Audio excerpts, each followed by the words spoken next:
Hello everyone, today we are doing laws of indices.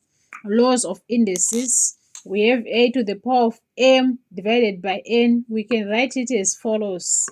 Root of a and then n here and m here. So let's try and simplify this one. So it means we're gonna write it as 8 under here and then 3 here and then 1 here. So what is the cube root of 8? That's 2. And then 2 to the power of 1, that's 2. Okay, let's try and do another one. Let's try and do another one following this same law. Following this law. Let's try and do another one following the same law. We can have 25 to the power of 1 over 2. That means we can write it as 25 here and 2 here and 1 here. So we need to look for the square root of 25, that's 5, and raise it to the power of 1, which is equals to 5. Okay, let's have another example. Let's have another example. Let's have another example. We can have 4 to the power of minus 1. We said anything raised to a negative power, we can simply write it as 1 over 4 to the power of 1. So if we say 1 over 4 to the power of 1, this is equals to 1 over 4. Anything raised to the power of 1, that's that number. And then let's have another example. Let's have another example. We can have 9 to the power of 0. Anything raised to the power of 0, that's 1. Anything raised to the power of 0, that's 1. Okay, let's have another example. We can have 16 to the power of 3 over 4. This means we are going to write it as 16 here, and then 4 here, and then 3 here. Right. So we need something 16 and that 4.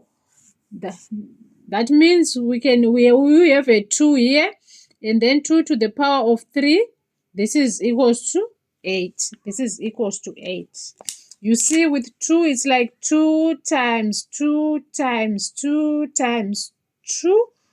2 times 2 is equals to 16, which is equals to 2 to the power of 4 is equals to 16. Okay, let's have another example. Let's have another example. Let's have another example and see how these things works. We want to see how they work.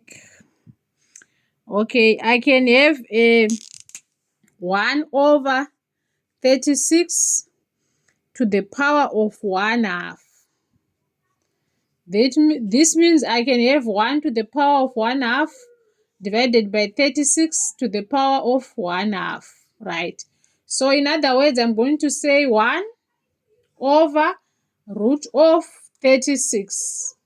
Here I put a 2 and here I put a 1. So if I simplify it further, it's 1 over root of 36, that's 6. 6 to the power of 1. If I simplify it further, I have 1 over 6. 1 over 6. Okay, let us have another example. Let us have another example and see how these things works. We want to see how they work. We can have a to the power of 2 over 3 times a to the power of 1 over 3. This one here, we have the same base, so we can just add the indices using the laws of indices. A to the power of 2 over 3 plus 1 over 3.